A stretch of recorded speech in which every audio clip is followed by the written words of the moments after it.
Olá, bem-vindos e bem-vindas a esse encontro filosófico desta feita com a questão da arte, com a questão da estética. Sou o professor Isaías, auxiliado aqui pela Fofa na interpretação. Então, hoje a gente vai trabalhar a primeira aula sobre a questão da estética na filosofia. Então, a estética é uma área da filosofia, assim como é a área da filosofia, a história da filosofia, a teoria do conhecimento, a metafísica, a lógica. Então, e tem mais. A arte, ela tem muita relação com a metafísica e com a lógica. Por isso, são áreas da filosofia que são mais ou menos afins. Portanto, nós vamos tratar hoje da estética, dando uma visão mais ou menos geral, agora no começo, e depois prosseguindo até falar um pouco da contemporaneidade. Muito bem. Então, a estética, também chamada de filosofia da arte, é uma área da filosofia que analisa as obras de arte e discute o gosto pelo belo, pela beleza. Então, tem sua origem na palavra grega aesthesis, que na verdade significa sentir, ou seja, aprender pelos sentidos, perceber pelos sentidos. Só que, por volta de 1750, o filósofo alemão Alexander Baumgarten, ele utilizou e definiu um termo para a estética. Então, o termo estética, como sendo uma área do conhecimento obtida através dos sentidos, que vai levar a gente ao conhecimento sensível, portanto, a um conhecimento empírico, aquele conhecimento que a gente capta pelos 5 sentidos. A estética passou a ser entendida ao lado da lógica, como uma forma de conhecer pela sensibilidade. Então, nesse aspecto, nós podemos dizer que é uma área central da filosofia.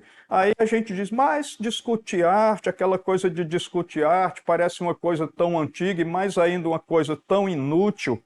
Será? Quando a gente pensa, por exemplo, na ditadura militar aqui no Brasil, quem foi que começou um combate mais acirrado contra a ditadura militar? Os artistas. Então, a arte tem tudo a ver com a nossa história e tem tudo a ver com a nossa vida. Bom, então, para atribuir um valor a uma obra, é necessário uma compreensão da arte que vai além do simples gostar, do simples gosto por alguma coisa. É por isso que o Platão, por exemplo, ele associa a arte ao belo e ao útil, já o Aristóteles associa o belo a algumas qualidades que a gente vai distinguir posteriormente, mas nós vamos ter o Kant, que vai dizer que belo é aquilo que agrada universalmente, independentemente de um conceito, independentemente de um interesse. Bom, então, gosto não se discute? Eu já ouvi muitas vezes essa história de que gosto não se discute. E da onde foi que você tirou isso? Da onde foi que você tirou que gosto não se discute? Claramente existe uma discussão sobre o gosto e o gosto, portanto, é um objeto de discussão. Então, quando eu vou fazer um corte de cabelo e eu pego uma revista e pergunto a alguém qual é o corte que fica melhor para a minha cabeça, eu estou admitindo que existe uma discussão sobre o gosto. Sim ou não? Claro que sim. Quando uma mulher vai fazer manicure e vai colocar algum esmalte, alguma pintura nas unhas, e pergunta a uma colega de trabalho, ou a uma irmã, ou a própria mãe, qual é a que fica melhor para a sua mão, para as suas unhas. O que ela está fazendo? Ela está admitindo que existe uma discussão sobre o gosto. Sim ou não? Claro que sim. Existe uma discussão sobre o gosto, mesmo que a gente viva dizendo que gosto não se discute. Bom, gosto cada um tem o seu. Será? Da onde foi que você tirou isso? Imagine alguém que nasceu no estado do Acre, uma província do Brasil, e nunca saiu de lá do Acre, mas torce pelo um time da Espanha chamado Barcelona. Por que escolheu, entre aspas, o Barcelona? Não sofreu influência de nada nem de ninguém? Escolheu de livre e espontânea vontade? Será que você não teve nenhuma influência da televisão e das redes sociais para fazer essa escolha? Alguém vai me dizer, professor, é porque é um time melhor mesmo. Será que é o melhor? E como nem sempre é campeão, então uma hora nós vamos ter um time lá da Espanha que é o time melhor, outra vez podemos ter um time da França, outra vez podemos ter um time que é brasileiro, um time da Inglaterra e assim por diante. Então, na verdade, a gente acaba, de certo modo, não sabendo por que escolheu, mas certamente teve alguma influência. Então, eu estou colocando a seguinte situação. A Espanha tem outros times. Você faz uma opção pessoal dentro de um elenco de times que a Espanha já colocou para você.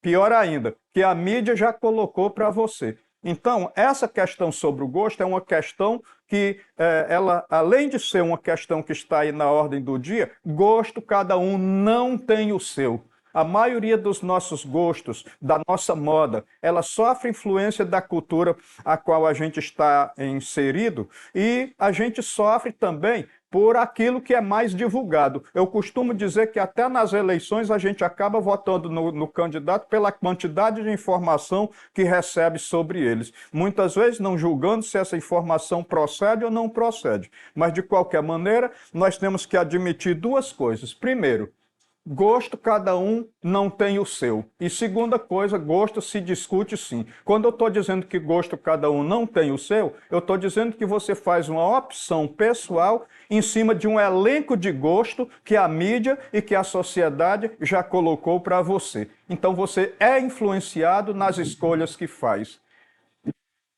Bom, outra coisa importante é a seguinte. Outra coisa importante é que nós temos, na ordem do dia, aquela ideia que é a seguinte, do senso comum, só que nós temos, do outro lado, o questionamento filosófico. Aí eu vou retomar algumas coisas que eu já vinha falando aí anteriormente. Primeiro, gosto cada um tem o seu. O que a filosofia vai refletir? O gosto é influenciado pelo contexto. E quando eu estou falando de contexto, eu estou falando da cultura a qual você pertence, mas estou falando da mídia também e dos interesses pelos quais a mídia divulga uma coisa e não divulga outra. Outra coisa também do senso comum. Gosto não se discute. Sempre existiu e sempre existirá uma discussão sobre o gosto. Quando você coloca para uma pessoa opinar em cima de uma escolha estética, de pintura do cabelo que você vai fazer, você está admitindo uma discussão sobre o gosto. Outra coisa que eu ouço muito, religião não se discute. Ah, é? E da onde foi que você tirou isso? O sujeito troca de religião sem discussão prévia?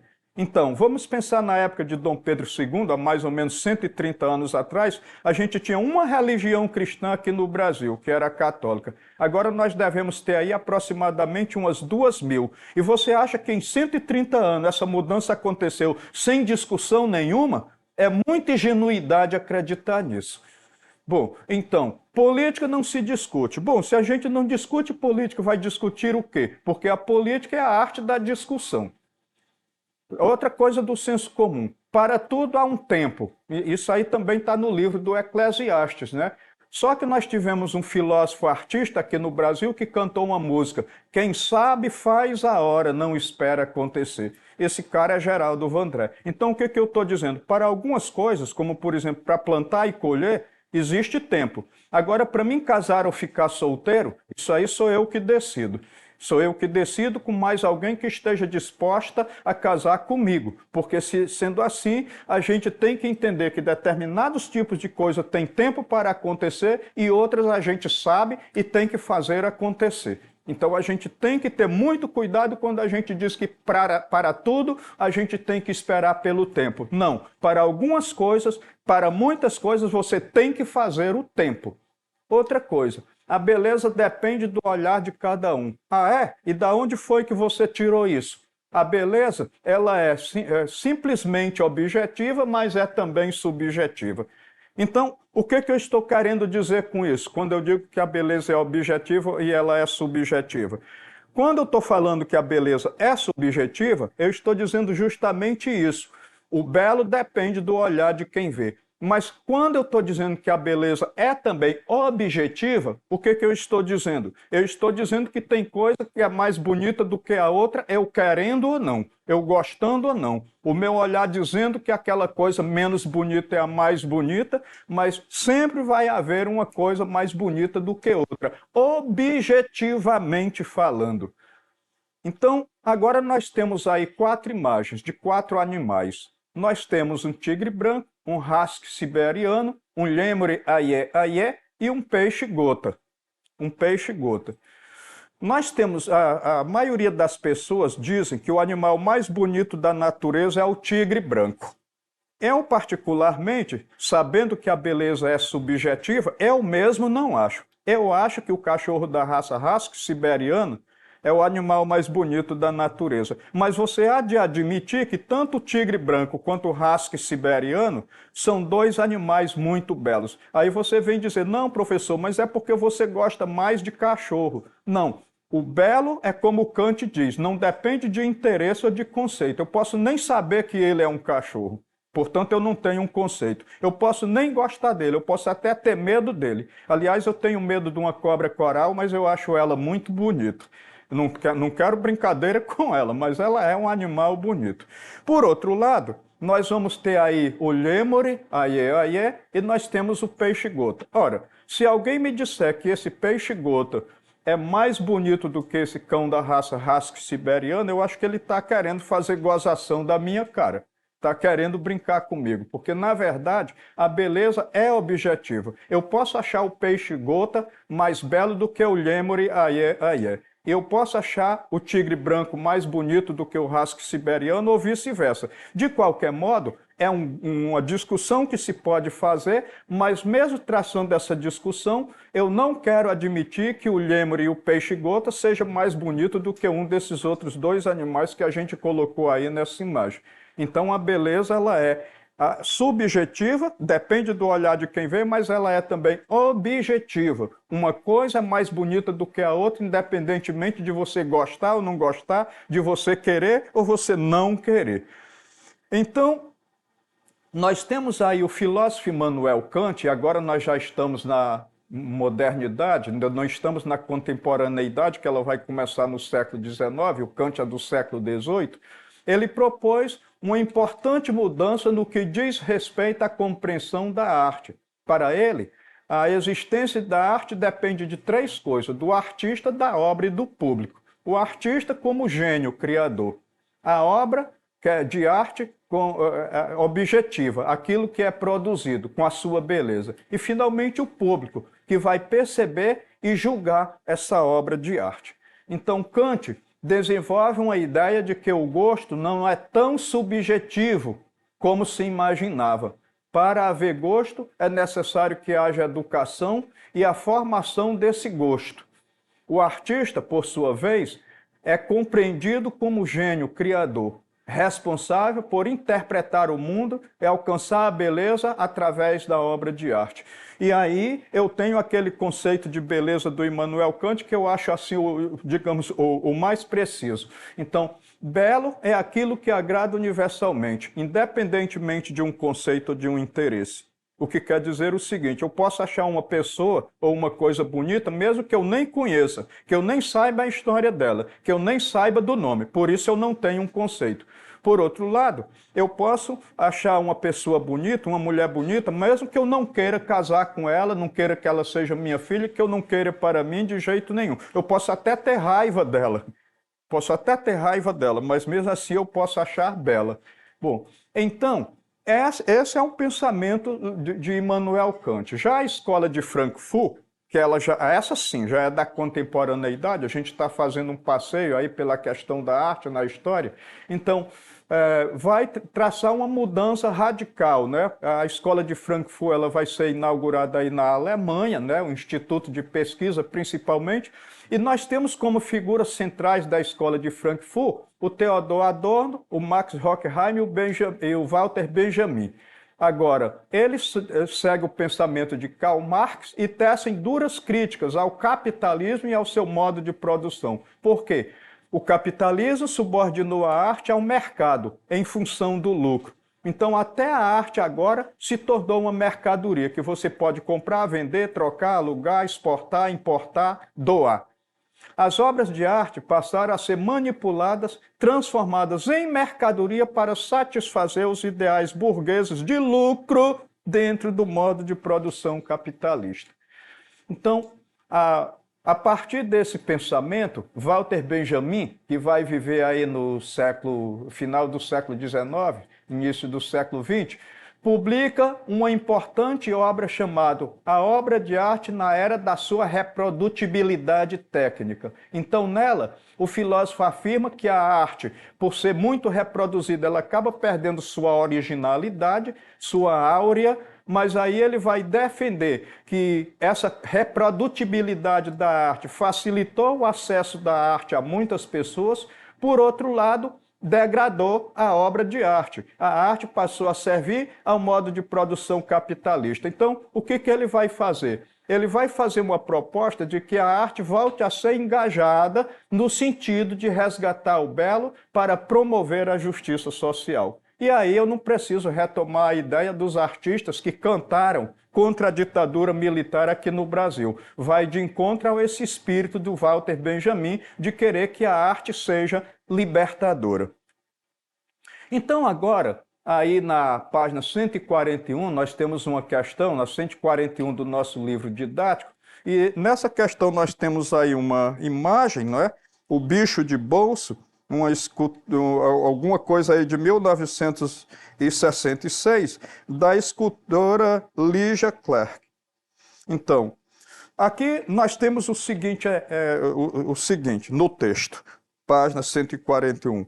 O objetivo escultórico produzido por Lygia Clark, representante do neoconcretismo, exemplifica o início de uma vertente importante na arte contemporânea, que amplia as funções da arte, tendo como referência a obra Bicho de Bolso. Identifica-se essa obra, essa vertente pela letra A, participação do escultor na obra, o que determina a proximidade entre a arte e a vida. Então, do escultor não, aqui do espectador, a participação efetiva do espectador na obra, o que determina proximidade entre arte e vida.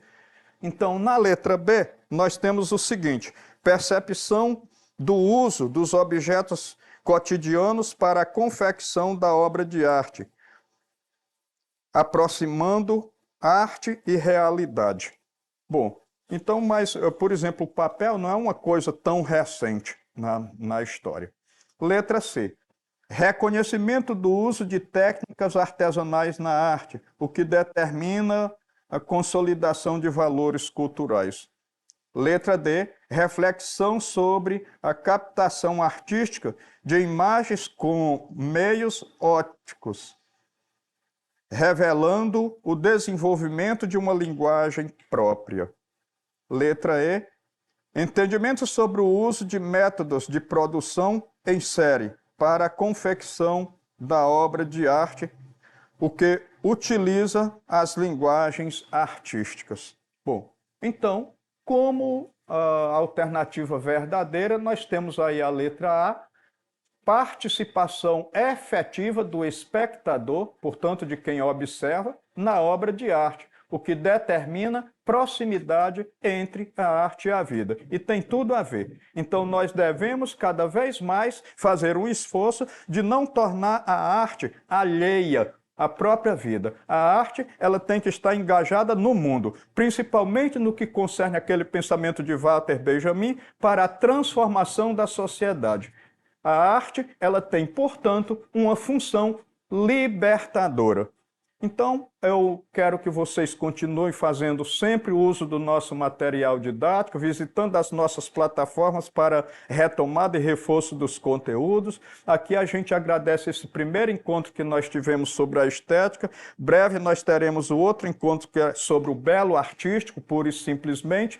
Então, desejo a todos muitas felicidades e sucesso quando forem fazer o Enem e até o nosso próximo encontro ainda sobre a estética.